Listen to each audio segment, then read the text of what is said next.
Shalom, brothers and sisters. Shalom. Giving honor and praise unto the Most High, the Creator, the Maker of heaven and earth. My name is Yeshiah Yisrael, of the tribe of Dan of the nation of Israel. This particular presentation, brothers and sisters, we do not intend for it to be long. We refer to this one here as the story of Solomon, part 3. The point in this presentation, brothers and sisters, is to get into the history, if we will, to get into the matter of proving the scriptures from external sources. For there is nothing wrong with such case. We're going to go over history, linguistics. We're going to, brothers and sisters, go over a matter that relates to this for edification purposes. We hope and we pray that everybody is well and will be better. So, for anyone joining in, we ask you to comment, to like, subscribe, brothers and sisters. And for those who are in now, we are asking you that if you are well, that you are hopefully going to be feeling better. We know that this is postponed, and we hope and pray that one can be forgiven for such cases. If I can be heard well and people are in good spirits, please type in the number 4. If I can be heard well and people are in good spirits, please type in the number 4. Thank you in that particular manner.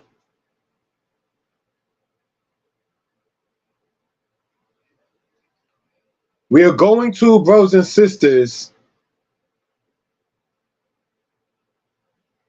get into this particular case, if we will. How is everybody doing? Shalom, my lady Sarai. Shalom, my brother Yirmiyahu, my brother Mazaptiyah. Shalom, Elizabeth, Victoria, and anyone else in the chat. We ask you to get your pens, your pads, and your paper and to take notes. All right?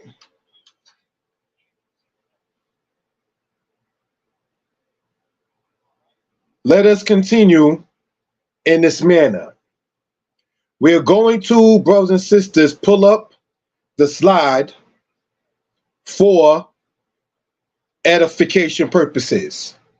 And we intend, Creator willing, to get into more presentations, like at 1 p.m.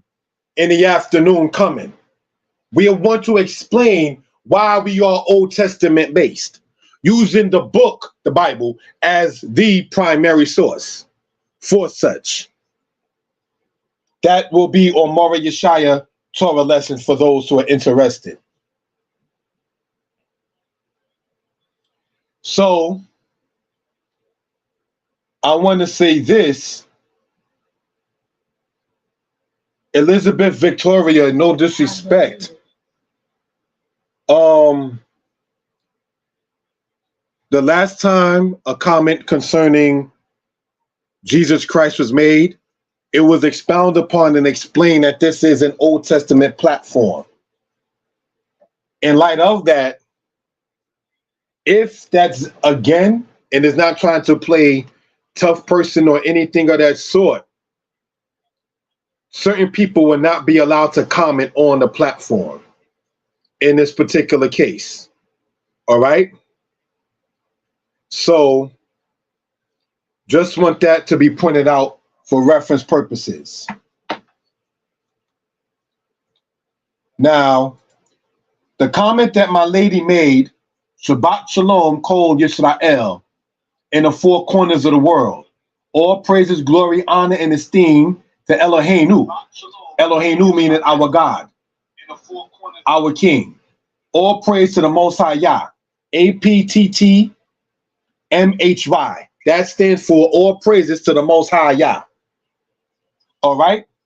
So, that is the format and the stance of this platform, if we will. So let us, brothers and sisters, pull up the PowerPoint. Hopefully everybody is well and will be better. We're going to go from the slideshow in this particular case. Giving honor to the Most High. Sipur Shalomo, the story of Solomon. Now, you might see, brothers and sisters, some people say instead of Shalomo, you might see some people say Shalomah as his name. If you hear that, do not let that discourage you or think that somebody is way off the mark because Shalomah sounds feminine. Because Yahuda was a man and that sounds feminine in Hebraic way. So we just want to point that out for reference purposes.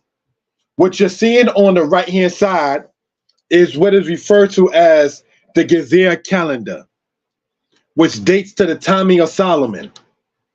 We're going to do another presentation in which we translate the Hebrew that you see there. Now, no disrespect intended, sidebar, if you will. You don't see with your eyes there what is generally referred to or called vowels or nekudot. Nonetheless, you cannot have a language without any vowels. Hebrew, in most cases, is taught to us after we already done been teenagers and older. You understand?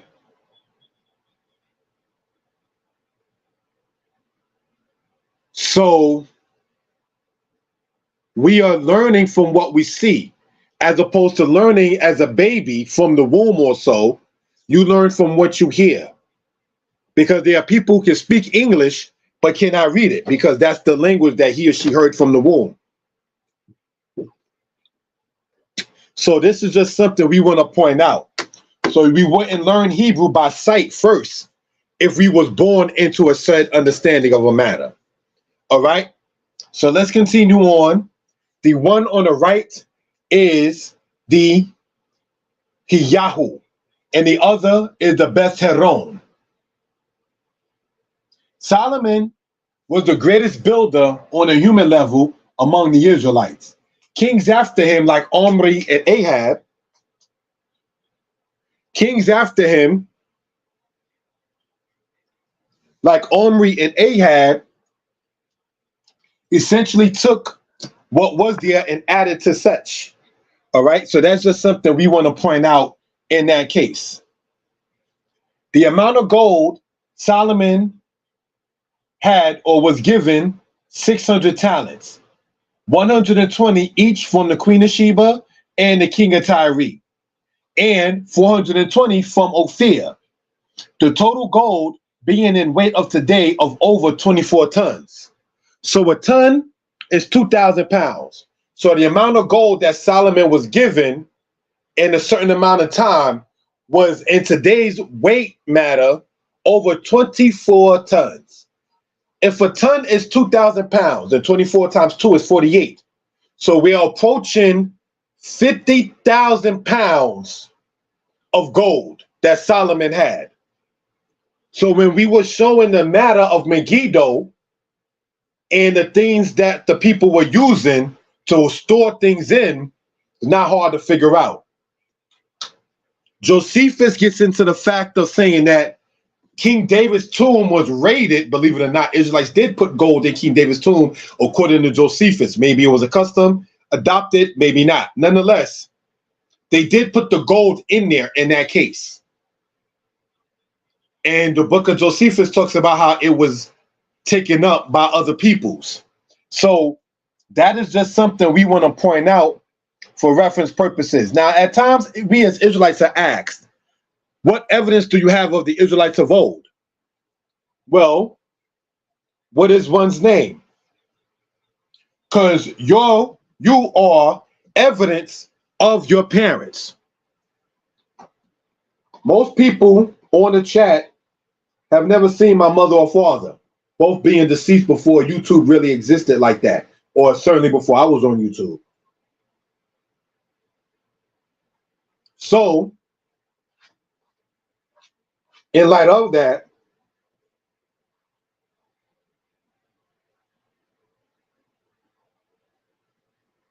I am evidence that my parents existed.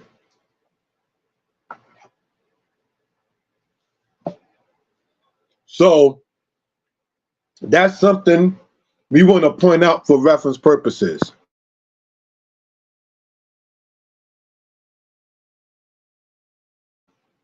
All right? Your father's name in ancient times generally became your last name. Jeremiah, the son of Hilkiah. That's his name. So when they ask us for a scientific evidence of Abraham, Isaac, and Jacob, can you prove that? Well, besides what you see in records, you find people claiming descendants matters from Abraham, Isaac, and Jacob. So you don't need anybody's science, which essentially is an experiment when you look up the definition of science, based upon experimental observation. So somebody is saying, even though you have the people in the Congo and the people in Old Jerusalem and the people in Gondar, Ethiopia, and the people in Nigeria, and the people in Togo, and the people in Ghana, and the people in Liberia, and the people in Jamaica, and yes, there is an Israelite congregation, believe it or not, in Cuba. All these different people saying that they come from the line of Abraham, Isaac, and Jacob. Somebody is saying that you need a scientific explanation for such as folly. All right? So let's look. On the right-hand side, which is the number 2, that is part of the Hebrew inscription found in the museum of today that dates back to the time of Solomon. These are things we want to point out for reference purposes. So when we go into, say, external matters, these are things we don't want to sit there and let just drop. We want to show the live matters of the book that we've been talking about for X amount of time. Now, some people may say, we don't really need all of that. All we need is the book itself. The book we're talking about in Psalms chapter 85, it said the truth shall come from the earth. So what then is wrong with archaeology? Isaiah 24, I believe that's where it's at, when it said that the earth will reveal the blood that has been shed upon it. So there's nothing wrong with that in that particular case. You understand? Israel, for those who do know, we could begin to see what has been transpiring with those who want to knock our God. The whole conscious community is on fire right now, and I don't mean that in a good way. They thought they was something special with the guy, no light, polite, whatever, not to get sidetracked, shooting the Bible. And everyone thought, yay, that was funny. But then when you found out that he was swindling people, you can see why he would want to shoot a book that had the book of Leviticus in it that says you should not deal with fraud with your brother. People thought that was funny. The book that says, Lo tikwak isha ubita. Do not take a woman and her daughter. You see what the charges are, right? You can see why he shot that, right?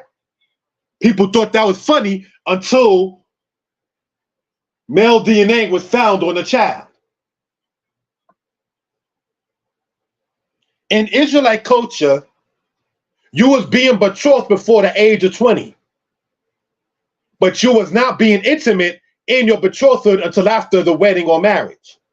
You was already promised off in many cases. Unlike this society, where get your degree, which is not a bad thing to do, get your career, and you might, heaven forbid, wind up like that person, Connie Chung, who said, I forgot to have children. This society is not made for marriages. Why do you think they have more divorce court than marriage court? Why do you think that even if you go in the typical white dress, those things don't sell like they used to? So brothers and sisters, we want to bring back what our culture was about. And what our culture was about, first and foremost, was the respect to the Most High God. Now, how does that mix in with marriage and what we're talking about with Solomon and marriage as we'll go on? Is this.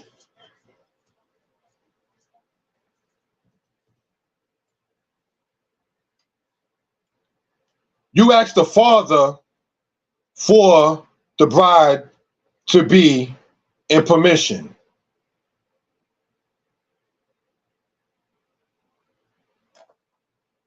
Right? Right. How will it look if the father is around that you ask somebody else for permission for his daughter's hand in marriage? How will that look? Wouldn't that look kind of out of place? So now, when they tell you that somebody outside of Israel in Exodus 4:22 and Deuteronomy chapter 32 are the sons and daughters of the Most High God, that God got a whole new son, and in order to get to the Father, you got to go through this new son. As if the Father's permission and authority done been laxed off. How on earth will it be to go to her brother when her father's alive and say, I would like to sit there and have your father's daughter, your sister's hand in marriage, when you can just go to the father and ask? What, are you afraid to ask a father? Are people afraid to go to the Father, the Most High? Yah said in Isaiah 59, your sins are there, but my hands are stretched out still. So as we get into the timing of the closing of Sukkot and Shemini Atzeret, or the 8th day solemn assembly on the Shabbat, let us not incorporate another concept with the Holy One of Israel. We don't want to do that, brothers and sisters. This is no knock on anybody's understanding or anything of that sort. We just want it to be known for edification purposes. And no disrespect, no. Solomon was not tricked by the women. Solomon, like he said in Ecclesiastes, he simply stated he went astray. So that's something we want to point out for reference purposes. All right? This is not the house of Israel, where we do misogyny, the hatred of women, because you need the feminine principle in order for Hebrew verbs to work. But that's another subject. Check out the channel, Mordei Yeshiah Hebrew Lessons, November 1st, a Wednesday, for a class with that. Thank you. Mark that in the calendar, please. So we need the nation, the people, to come together. And we're going to show how everything in this intro ties in. Let's bring it out, brothers and sisters. All right, the gates at Hazor. What are we pointing out in that part? Is this. Hazor is in the land of Naphtali.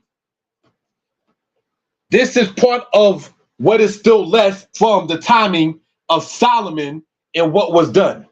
Some people try to say it wasn't from Solomon, but rather from other kings. But for those who do know, meaning other kings of Israel, but those who do know that Solomon set the precedent. So no, that's not say started with Ahab, it started with Solomon. And no disrespect, something else started with Solomon that Ahab carried on. Men, like Sirach says, get a woman like your mind. I love the lady I'm with. One of the things that I love is the fact we never had an argument, or we had arguments, but that's not the point, about women in pants. That was never a subject. When the Shabbat, that was never a subject to argue about. Worshiping the Most High only, that was never something to argue about. But even when an argument did happen, how does one handle it? When we already read, get a woman like your mind, we can begin to see what path we should go on. Abraham, my friend, is in Isaiah 41. How would Abraham handle the situation? How would Elkanah telling his wife Kana, are I not better to you than 10 sons? How would he have handled the situation? Do you as a man, like some men, no disrespect, go on to work and then do nothing whatsoever at home? Well, I did my part, and for the bills I'm going to have to pay. That's not, when you read in the Apocrypha, Ecclesiasticus chapter 7, give your daughter or marry your daughter, but give her or marry her to a man of understanding. A man of understanding doesn't just, quote, work for the man and then does absolutely nothing.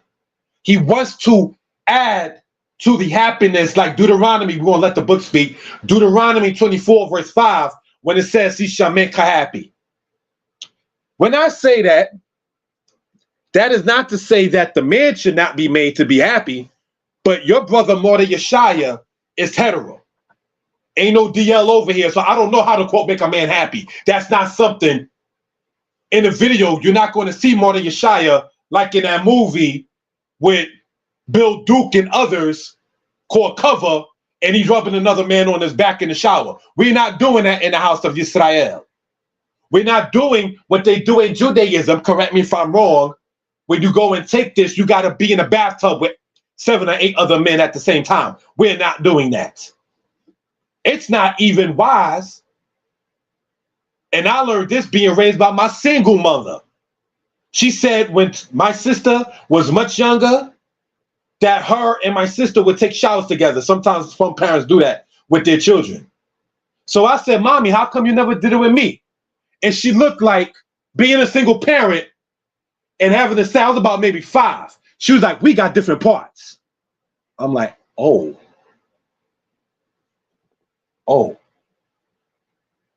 So, no disrespect to my mother or my father, but when it talks about the unity of the family, certain questions wouldn't be asked if you've seen both growing up. You would see more of a balance in that kind of situation, and I say this in no dishonor. So what do we want to do, brothers and sisters, is bring it back up, if we will. All right? Shalom, my brother, Chief Shama, son of Chief Eleazar. Shalom, my brother. How you doing?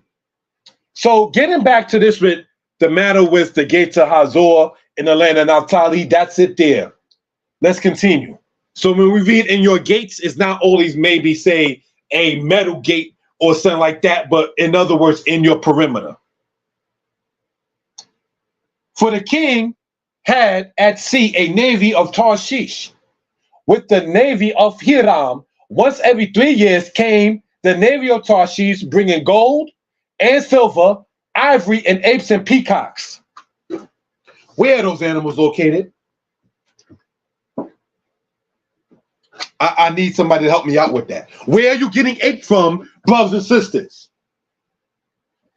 Places in Africa and places in Asia, if I'm not mistaken. but certainly in Africa. When me and my lady went to the Bronx Zoo, every ape we saw was imported, and they tell you from this country, from this place. I didn't know Ethiopia had a certain monkey that's only made for Ethiopia. Till we got there, it brought it into your mind. You understand? So this is not something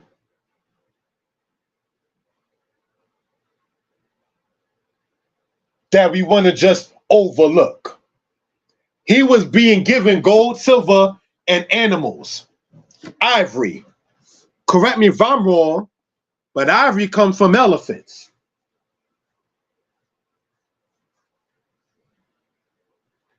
So what were they using it for? If you remember the last time we went over, they was dealing with trees, cedar, and tamarisk, and putting gold on it.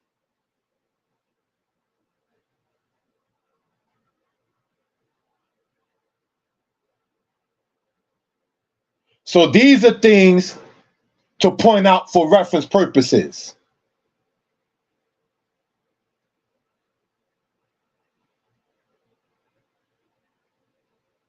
Cain.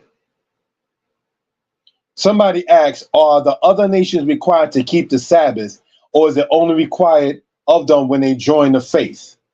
Asked by Hebrew Boy. And Chief Shammah wrote, Israel was required to observe the Shabbat. That is true. Israel is required to keep it.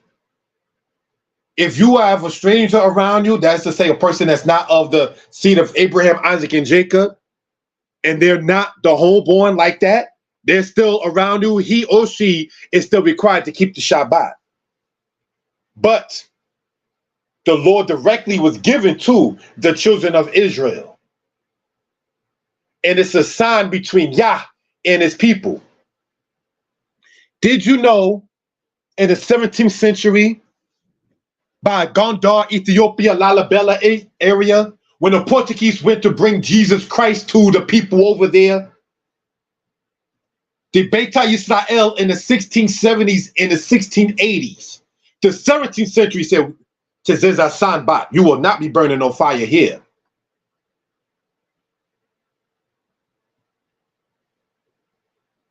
Don't talk to her. She's going to a hut because she's going through her menses. She's not to be around other people.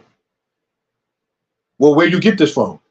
Well, the part of the book that you got before Matthew, keep on going further, you get in Leviticus, that's where we're talking about. They were surprised every so-called Saturday that these people were keeping the Shabbat. So when we read it's a sign between Yah and the children of Yisrael, we can see what that is. Let's look at it also, brothers and sisters. May he rest in peace. Always will respect him. When my mother was in mourning, not to get too personal, I called him, may they both rest in peace now. Chief Naftali, that comes from the old Benaz Akin, for those who know who I'm talking about. He said one quote-unquote Saturday, somebody around the block was wondering what day of the week it is. And as soon as they seen him with his glasses and his staff and his turban and his fringes and his garments, the guy said, yep, it's Saturday. So you never know what sign that can sit there and be. We want to point that out for reference purposes, brothers and sisters. Representing your culture and what you're about, and giving honor to Yah, the creator and maker of heaven and earth. These dudes in junior high school was going to beat my behind. Put the call out. Kahir, he's up here. So you calling downstairs in junior high for somebody else to come up and join you and jump me. Yeah, he's here. I'm there oblivious like, who's he? And giving honor to the Most High God. When they saw the culture that a brother was even at the age of 13 wearing in school, oh, he put in them Israelites. I don't want to deal with it. Nah, I'm good. They didn't want, quote, no beef after that. And I wasn't the toughest dude. That's the glory given to the Most High God. We know as males, and I'm sure sisters can relate as well. You wear your garments, you about what you're into, and so forth. As a man, certain women are not going to approach you. They don't know if you're wicked, but you're dressing like you're righteous. Oh, nah, you're righteous. Nah, I'm good. It's all right. And I'm sure sisters, as I've heard over the years in Yisrael, dudes rocking gang things and dudes into things of that kind of nature are not approaching you with your head wrap and your long skirt. They see you as different. You know who they approach? The lady showing cleavage on purpose. I got 3 sisters. One of my sisters told me, there's no accident going outside with her behind print like that. They look at it in the mirror before they leave. Yeah, I'm going to get these N-words. And I couldn't believe the words that my younger sister's telling me, like, I got the secret book that males don't know. It's not an accident. Oh, I didn't know I was shapely like that and just walking around like that. That's what Solomon's talking about in Proverbs 7. I beheld a young man devoid of understanding go into a house until an arrow shot through his liver. AIDS damages your liver. They may have not had that then, but hepatitis C damages your liver. So these are things that we want to point out in real life matters, brothers and sisters.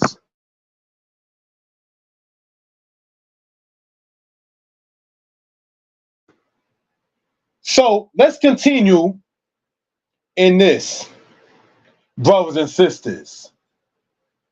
Yes, we must push our culture because this is something I'm going to take the liberty to say. When I was over by Chief Eliezer's house,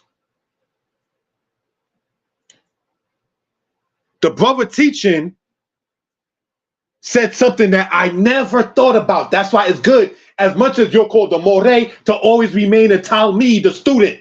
When Saul went to the witch of Endor and the spirit of Shemuel was brought up, he said, what do you see? See, I see an elder and he's wearing a tunic. He didn't see someone with a suit and tie. He didn't see somebody dressed like the way we even dress today. So the way Samuel the prophet was even known after his death for dressing was in garments. And it sets a precedence and a difference. You understand? And they're looking at one who's dead. The witch of Endor is different than the city of Ramah where he was, correct me if I'm wrong, buried at. When they rose up the spirit of Shemuel, it's different city than where he was buried. So wherever his spirit on the other side was brought from, Alama regards Tani. Why did you disquiet me? Listen, Saul. You didn't listen. I'm paraphrasing. You didn't listen to me when I was alive. Tomorrow, you and your sons will be with me. So this is why we cherish our elders when they're among us. We don't sit there and we're going to call up the ancestors. We're going to do this. We're going to do a seance, you know? Mekwawe Metim is what it's called. If you didn't appreciate them when they was there, you ain't doing nothing now but bothering them. Leave them alone. Let them rest in peace. We don't have to go and conjure up the dead. We can sit there and see, and this is why our brother pushes people to write books. We can sit there and see the legacy that they left in the writings, in the teachings, the oral history, as well as the written one. So let's continue, if we will, brothers and sisters. In the navy also of Hiram that brought gold from Ophir, brought in from Ophir great plenty of sandalwood and precious stones. So what do we want to point out in that particular case, if we will, is this. To go to Ophir was no joke. Let's continue on, brothers and sisters. Ophir is in southern Saudi Arabia. Now, what can we point out with that? You see a circle there on the map, right, in the red? Press number 2 if you see where it's circled at there in the red, Ophir. All right? So we can see geographically what we're talking about and so forth. The world as known to the Hebrews according to the Mosaic account, where Japheth was, where Shem was, and where Ham was. So if you see where Ophir is on there, I'm asking you all to press the number 2.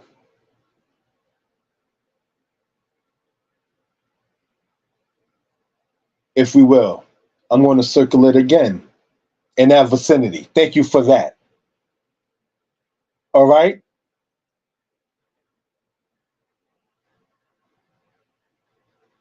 All right. I'm asked question. Saudi Arabia is in Asia. To my knowledge, yes.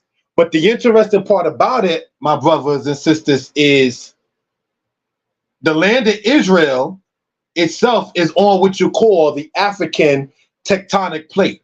It shares the same plate under the earth as does the land of Egypt. So you might see where some might say Israel, the land is truly in Africa, and some say North Africa, some say Western Asia. You know, looking at it like that. But if we're talking about Saudi Arabia, we know that in many cases came from the children of Abraham, which were, as we know, not to be racial all the time, people of color. So just want to point that out for reference purposes. All right, let's look, if we will. They brought from Ophir great plenty of sandalwood and precious stones. Sandalwood is something that people burn. And precious stones, gold, apes, ivory, peacock. Who is trying to look like that inside of a kingdom? And when you go in Ezekiel chapter 16,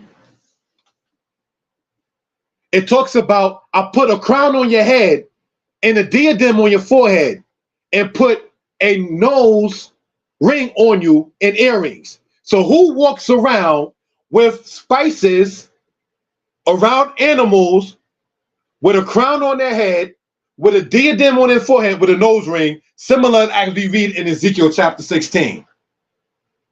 You know, no disrespect, you see the daughters of Japheth looking like that, you don't even look right. That is primarily the daughters of Shem and the daughters of Ham. That's what that is in that case. So in the future, I want to do a presentation in honor of and respecting my relationship, Isaiah chapter 3, and how the Israelite women dressed in a certain case. Because I remember, and it's not trying to be disrespectful, I didn't have on my fringes that day. And I remember I was going over by Staten Island and saw this person in a wrap and with their fringes. This is why we want to push our culture. What am I supposed to say? All I'm going to be asked is, hey, where your fringes at? See? So I sat there and stayed quiet. Just made sure the person, to the best of my view, going onto the boat and the ferry was safe. Me being a brother, the person being a sister, I ain't even greet the lady. So you never know what you might run into, and you know good and well when you're wearing your fringes, which is part of our culture and our identity, you know good and well there's certain things you just won't do. Because you ain't got no business doing that with your fringes on.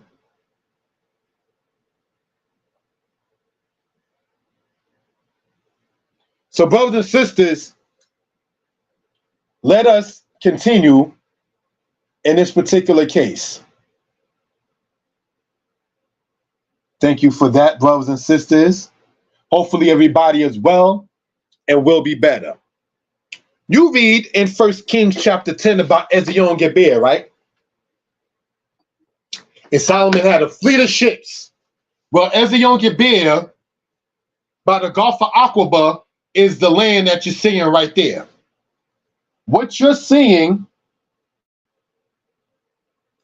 brothers and sisters, we want to show with the highlighter being circled, is a citadel that was built in that area by the Crusades. So this is over a good X amount of years ago. But that is the area in the port, Ezion Geber, where Solomon's fleet of ships went from. So we want to quote, not for the lack of a better term, or maybe so, bring the book to life to show what we're talking about for reference purposes. All right, let's continue, family. Thank you for that, if we will. And all King Solomon's drinking vessels were of gold, and all the vessels of the house of the fathers of Lebanon were of pure gold. None were of silver. How dare silver miss me with that? That is inferior.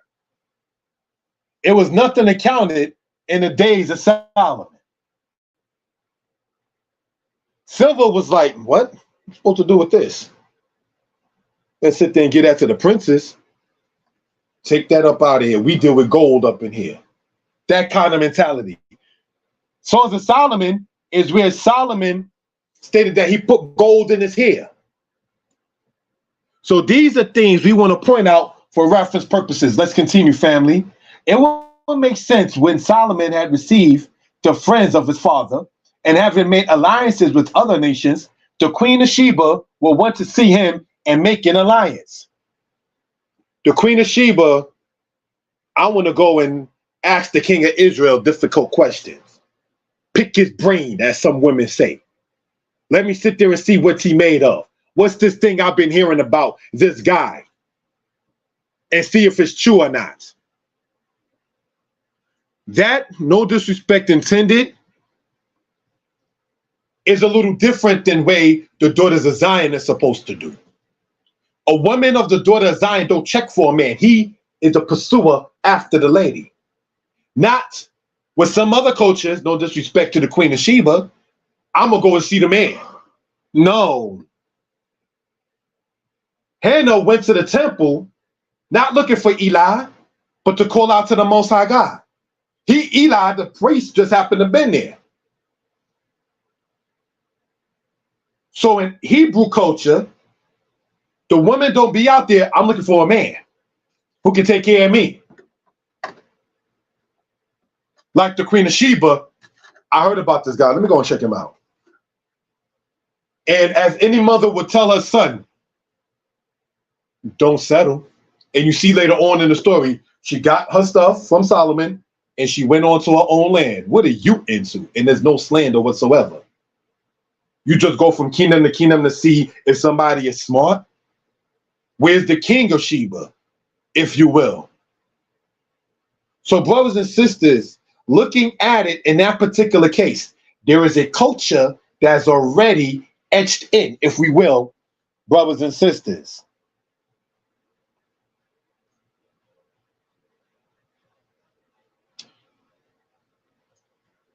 And King Solomon gave to the Queen of Sheba all her desire, whatsoever she asked. Beside that which Solomon gave her of his royal bounty, so she turned and went to her own land, she and her servants. So I want to point this out, if we will, with the time allotted, family. Thank you for that. The part you see encircled is my own words. The other part is from the scriptures in the book of Kings, chapter 10. All right. Now, what CP Center Wisdom typed in the Hebrew is the words Shalom Mishpachah, which means peace family. Just so for edification purposes. Peace to you too, my brother. So nothing was of silver, and the gold is what was used in the timing of Solomon. Now, this is just a picture. I'm not saying Slick Rick is a descendant of King Solomon, but if we remember the 1980s, right? And how what they called dookie chain and so forth. And I remember seeing what they call Flappers Gardens now, Vanderveer back then, the 2 and the 3 finger rings of gold. I remember some talking about Brooklyn Bazaar off of Fulton Street in the 90s and how people will go there in exchange for gold. That was a big thing, even though you lived in an apartment in the projects, to be having that kind of jewelry upon you. Where do we think we might get that kind of culture from? To want to be iced out to where you got gold in your mouth as a front piece, if you will. That comes from my ancestors. That's passed down in the spiritual genes. See, we don't got to sit there try to raise them up. We can do other things respectfully, if we will. So I just want to point that out in regards for edification purposes. For those who remember the 1980s, that was the style. Tell me I'm lying. I remember seeing it. Now, no disrespect. Some people probably had no lights for not paying the electric bill and had it on. You might have had spinning rims, but you backed up in other things. The daughters of Zion were known for their hair, for their nails. What do sisters want to sit there and deal with? Their hair and their nails. Maybe not the best example. In the movie Paid in Full, when that guy Calvin was there, I'm going to take you to go and get your hair and the nails, when they was inside the cleaning shop and all of that. We was always a people, as it says of the tribe of Asher, they dipped their foot in oil. I want the best of something. Don't come to me with mediocre. Even our parents are like that. What is the C average? I didn't give birth to a C student. You better miss me with that. Come with some A's. So looking at it in that particular case, why do we want to give our God not the best? Do not people even look at dollar bills and say, this is wrinkled, I'm going to replace it with another?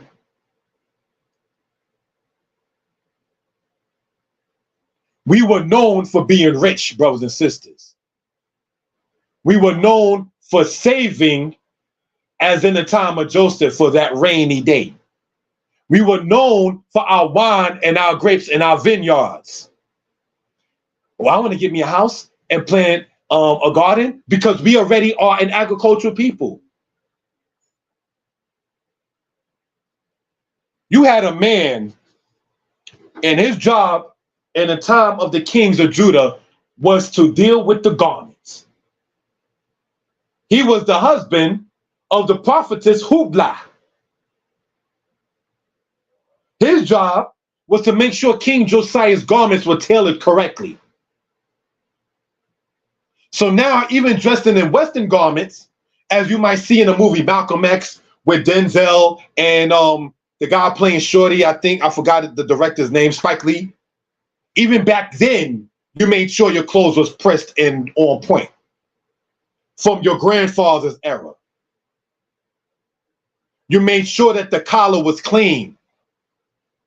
And when you come into the house, you take your shoes off like Joshua did when he approached the angel. Take your shoes off, for this is holy ground. Do we see how some of the culture is there, brothers and sisters? Don't bring that outside here. And in certain cases, don't bring what you're talking in here outside. Let's learn from King Hezekiah's era and his mistake. Look, King of Babylon, all of the stuff we have.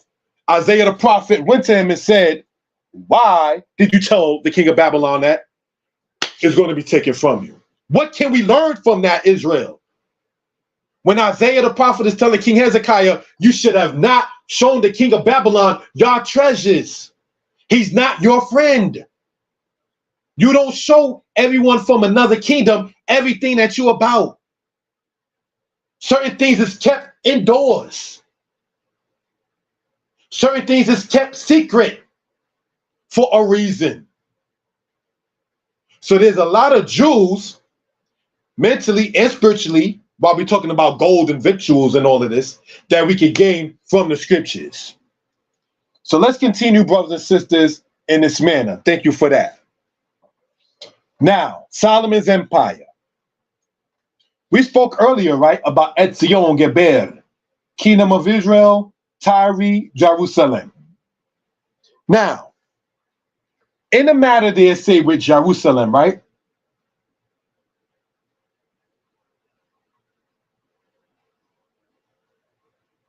Tyre is where the Zidonians was, as we pointed out before, even just not too long ago, not far from the tribe of Asher, Issachar, and Zebulun.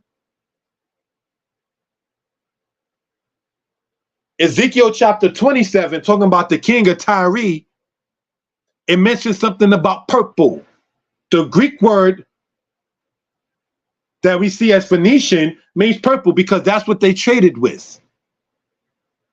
Israel traded in purple dyes and things of that nature.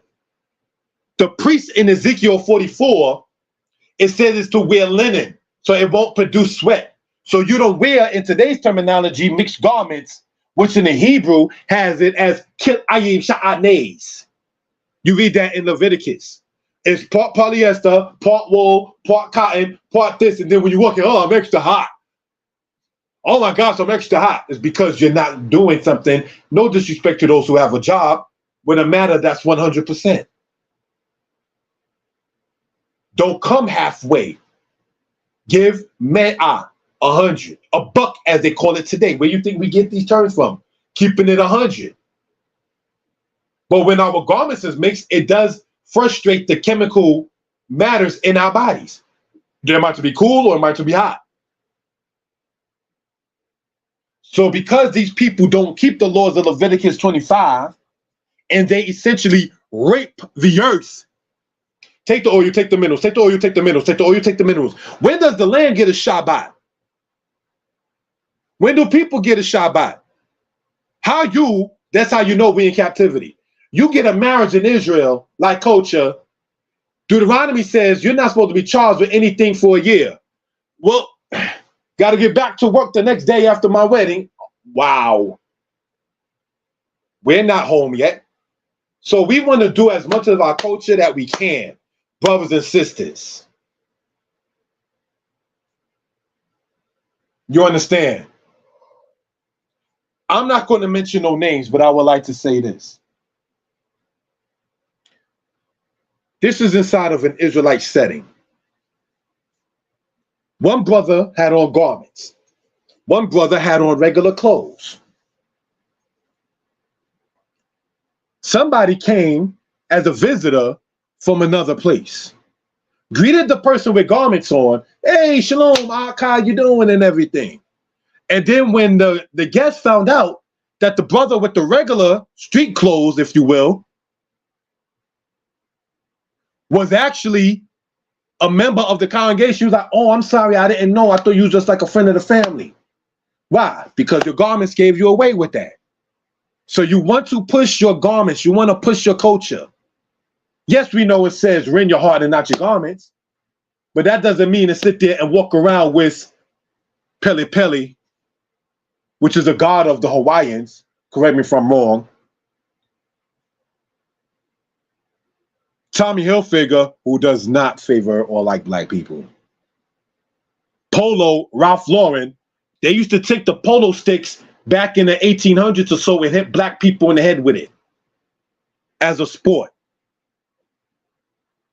Versace was a sodomite.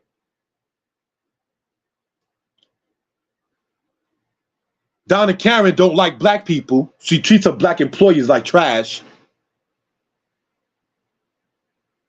So why do we turn in our culture, as the book of Hosea says, to get something with a bag with holes in it? All right, Hebrew boy asks, when a king died in Israel, why didn't the wife rule? Instead, the child of the king, who was sometimes very young, ruled. Well, let's look at it. And it's not to get sidetracked, right? Solomon, speaking in Proverbs 31, says that he was precious and only in the sight of his mother. So he had his mother Bathsheba sit on his right side. So don't think that even if the king is there, but is a youngster, that his mother is not in his ear. You best believe that honor is given. When King Jehoiakim got kidnapped by the king of Babylon, his mother was kidnapped with him as well, and he was 18 years old. So the king's mother is there. But let's not to get sidetracked, and I do appreciate the question. Thank you for that. Black women today. I gotta be the mother, the grandmother, the aunt, and the grandfather and the father. I'm tired. Who's going to hear my pain? Who's going to relieve my feet? Who am I going to... Listen to how sisters talk. I got 3 of them.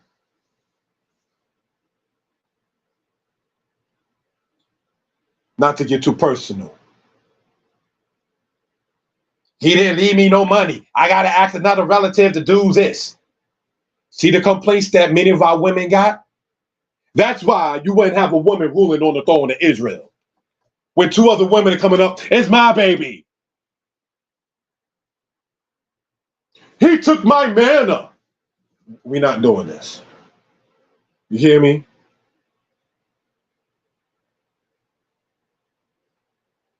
A woman's uncleanness depends on the environment and her diet. Can make her timing go off. If the king, the leader of the people on the human level, gotta always be in the eyes of the people, a woman dealing with her menses, as we read in Leviticus 15, is not suited for that because she has a personal matter that she got to deal with. The king cannot deal with, quote, personal matters like that. So there are certain roles that the man would have, and then there are certain roles that the woman would have. So that's why you might see Yedidiah, the mother of Josiah, beside him, or Bathsheba beside Solomon. All right, just want to point that out for reference purposes. So hopefully that was an answer that was satisfactory. So we see here, hopefully people want to take screenshots, the territory of Israel before David became king. Because King David is the one who got Jerusalem for the Israelites. And the last king was Abdi-Heba, a Canaanite. What is referred to as the Amarna records, and we're going to point this out in a future book, brothers and sisters, is that he said in the Amarna records that you can ask Benihima, Ishua, and Dadua. That is the Akkadian way of saying Benaiah, Jesse, and David. And that the Habiru are attacking. So it's not too hard to figure out what's being pointed out for reference purposes.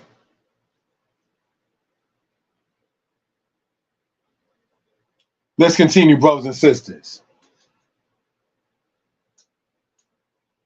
Giving honor and praise unto Yah. Let's move on. Notes on Solomon in the Bronze Age. Solomon used Israelites as laborers, and at times it was not a good thing. The cedars of Lebanon used was shipped, then brought by land over Jerusalem hills to Solomon.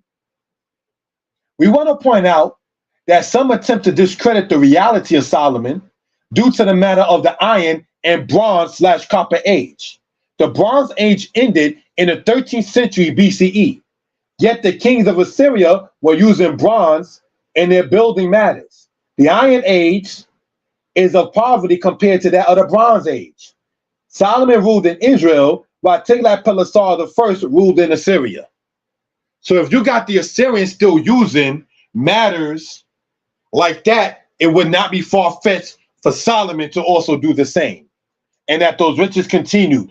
Regardless, because irregardless I heard is not a word. I looked it up, my bad. All right. But regardless of the fact of the Bronze Age or the Iron Age, I just wanted to point that out. Solomon was doing what you call the intermediate meaning of such. Solomon and Sheba, take note. According to the Israelites in Damona, that's how they say Solomon and Sheba look in their Bible. I think that's pretty accurate. Then you got the community over in Ethiopia and how they say Solomon and Sheba was. And we can see exactly what the people look like. We just want to point all this out for reference purposes. All right? Let's continue if we will, brothers and sisters. Josephus, Book 8. There was then a woman, queen of Egypt and Ethiopia. She was inquisitive into philosophy, and one that on other accounts also was to be admired. When this queen heard of the virtue and prudence of Solomon, she had a great mind to see him, and the reports that went every day abroad induced her to come to him, she being desirous to be satisfied her own experience, and not by bare hearing. For reports thus heard are likely enough to comply with a false opinion, while they only depend on the credit of the realtors. In other words, she wanted to check it out in that particular case. So she resolves to come to him, and that especially in order to have a trial of his wisdom, while she proposed questions of very great difficulty, and entreated that he would solve their hidden meaning. Accordingly, she came to Jerusalem with great splendor and rich furniture, for she brought with her camels laden with gold, with silver sorts of sweet spices, and with precious stones. Brothers and sisters, what are we looking at here when it says in Josephus that a woman was a queen in Egypt and Ethiopia? What do we want to point out? Solomon's bride was Pharaoh's daughter. In an enlightened chronology, the Pharaoh would be Thutmose I, and his daughter would be Nefertiti, the sister of Queen Hatshepsut. This particular daughter vanishes from Egyptian records, and some say because she died, but could it be because she married a Hebrew? What you're seeing there is a picture of her in what they call the temple, and I'm trying to make sure I got rid of the images of their gods. The little image of the little child that you see there is Nefertiti, who, if the timeline is right, would grow up to be the wife of King Solomon. How do we also know that, brothers and sisters, to be a case? It says that the Pharaoh in the book of Kings, in the scriptures, went up into the land and took Gezer and gave it to his son-in-law. When you read in the records of Thutmose the first, he did just that, and going into what they call the land of the retinue. I want to put that down here. When you read about the thing called retinue, that, brothers and sisters, is the Egyptian way of talking the land where Yisrael was. All right? Retinue. Now, of course, we don't need that for our edification purposes, but just want to point that out, if we will. All right? So let's continue on in this case. Psalm 45, a love poem with the time allotted. My heart is intending a good matter. I speak of the things which I have made touching the king. My tongue is the pen of a ready writer. And in our majesty ride prosperously because of truth and meekness and righteousness. And thy right hand shall teach thee terrible things. Thine arrows are sharp in the heart of the king's enemies, whereby the people fall under thee. Thy throne, O Elohim, is forever and ever. The scepter of thy kingdom is a right scepter. Thou lovest righteousness and hatest wickedness. Therefore, Elohim, thy Elohim, hath anointed thee with the oil of gladness above thy fellows. All thy garments smell of myrrh and aloes and cassia. What? All thy garments smell of myrrh and aloes and cassia. Out of the ivory palaces where they have made thee glad. So your clothing smells like that which smells good, not like cigarettes, not like old trees. Those who know what I'm talking about when I say trees, not like vomit, not like you slept in it X amount of days, but your garments smell like cassia, ivory, aloes, and myrrh. King's daughters were among thy honorable women. Upon thy right hand did stand the queen in the gold of Ophir. This is what we want to point out. We read about Ophir in the time of Solomon, right? Let's go on. Hearken, O daughter, and consider and incline thy ear. Forget also thine own people in thy father's house. So shall the king greatly desire thy beauty, for he is thy Lord, and worship thou him. And the daughter of Tyre shall be there with a gift. Even the rich among the people shall inherit thy favor, shall entreat thy favor. The king's daughter is all glorious within. Her clothing is of wrought gold. She shall be brought in unto the king in raiment of needlework. The virgins, her companions, that follow her shall be brought unto thee. With gladness and rejoicing shall they be brought. They shall enter into the king's palace. What does this sound like, brothers and sisters? Instead of thy fathers shall be thy children. Let's stop right there. Instead of your fathers shall be your children. It's about the future while honoring the past. So that's something we want to point out in that case. Whom thou mayest princes in all the earth. I will make thy name to be remembered in all generations. Therefore shall the people praise thee forever and ever.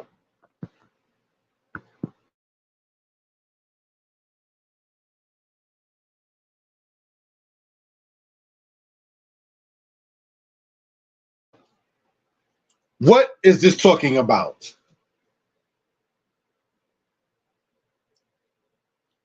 So Solomon in this psalm here is being shown as being given the king's daughters.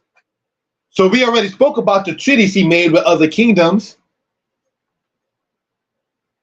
See how all of this ties in? Let's continue on, brothers and sisters. Proverbs 10 and Proverbs 20. Treasures of wickedness profit nothing. I remember asking drug dealers, what happened to your money and your cars and all that gold that you had? Yo, I'm like, wow. Wow. Treasures of wickedness profit nothing, but righteousness delivers from death. He becoming poor that dealeth with us like hand, but the hand of the diligent make rich. I was listening to the family out of DCB, my brother, Mekubaya, the one who does the drums and so on. And he spoke about the man who doesn't want to work, saying that Shabbat rest feel good. What are you talking about? You don't work the 6 days. How does Shabbat rest feel different? You can't be serious. You got to try to do something. Let's go on. As vinegar to the teeth and as smoke to the eyes, so is the sluggard to him that sent him. As vinegar to the teeth and smoke to the eyes, so is the sluggard to them that sent him. What does that mean? The sluggard is the one who's a lazy person. If you want to get a message across, you do it. But you sending somebody else to do your message is that smoke to the eyes. They're going to mess your message up. They're not going to deliver it with the same energy and passion or even the same words that you delivered it. So what that proverb there is saying is for you to handle your own business. It is an honor for a man to keep aloof from strife, but every fool will be a snarling. I'm at Utica train station, and I decided it's a good idea to mention it at this point. All right. As is the custom at Utica and other stations in New York, you hop the turnstile. You go through the gate, free, like everybody else. But who was stopped? With the person with fringes on. Now, this right here, we just says, and I'm not trying to be haughty, it is an honor for a man to keep aloof, meaning keep away from strife. So I was asked by the police, where am I going? So I said, I'm going to work. And then the police told me to go back and pay. So I went back and paid. And then I kept it going. Now, in my mind, I'm saying, that's something Ima used to teach me to do. That's something my lady sat there and talked to me about. And people in the station was looking like, whoa, whoa, but hold on. How do I know while I'm wearing my garments, my fringes, that somebody's seeing it saying that's the way the children of Israel would act? To keep away from strife. He might have wanted a scene and an altercation, but I didn't feed into that ruach or that spirit. I'm going to keep it moving because I got somewhere to go. Not to talk business, I got Amazon packages coming from book sales to the job. I ain't got no time to deal with these po-po. So I'll go and pay, and I'll keep it moving. And you have a good day. That's trying to handle something with wisdom. But every fruit will be snarling. He that walketh in his integrity as a just man, happy are his children after him. There's another proverb that says, he who walketh in his integrity walketh securely. You ain't got to worry about certain things when you live in a certain way. Bread or falsehood is sweet to a man, but afterward, his mouth shall be filled with gravel. So brothers and sisters, that's something we want to point out for reference purposes. We know that it's getting late, brothers and sisters, and I try not to make the presentations any longer than an hour and a half. So I'm looking at it and it says an hour and 11 minutes. So we're going to conclude with the translation of the names here, and then hopefully everyone has a blessed night, and we will continue tomorrow afternoon in the lesson. Let's continue. Adino, meaning ornament. Let's go on, family. Eleazar, shalom, my brother, Chief Eleazar, meaning God has helped. Shama, meaning high. Abishai, gift of my father. Benaiah, son of God. Elkanah, God is gracious. Shama, high. Eliqua, rejected of God. Kelez, strength. Ira, watcher. Abiezer, my father, is a help. Like, share, subscribe. Zalmon, assent. Maharai. Mahrai. In Hebrew, meaning hasty. Caleb, meaning fat. Itai, meaning existing. Hidai, meaning mighty. Abi Albon, meaning father of strength. Azmawet, meaning death strength. Eli Akbah, meaning God hides. Akiam, mother of my brother. Eli Pelet, God is an escape. Eliam, people of my God. Hazrai, blooming. Pahrai, opening. Yik'al, he will redeem. Bani, my son. Zelek, meaning crack, like something is cracked and so forth. Nachrai, snorer. Gareb, scabbed. Uriah, light of God. Like, share, subscribe. Azariah, God has helped. Elihoreth, winter's brother. Akiah, brother of God. Jehoshaphat, God has judged. Benaiah, son of God. Zadok, righteous. Abi Yatar. What that means, I didn't put it there. I'm sorry about that. Abi Yatar means the remains of the father, or my father's. Yatir means that which comes after, or the remnant of something, or the remains of something. So Ab Yatar, which means father of that which is left. That's what that means. Sorry, I didn't type the English in. That's one of my favorite words there. Zabud, gifted. I like that word personally. Zabud from Zebed. Akishar, my brother, is a singer. Adoniram, my Lord, is exalted. Like, share, subscribe. Brothers and sisters, you could have used your phone for the screenshot, if you will. Comment, like, subscribe to the channel. We hope and pray that everybody is well and will be better. Thank you for even joining with us at this late hour. Hopefully your Shabbat is well. Hopefully your Sukkot has been well. Hopefully your week and your month will be well.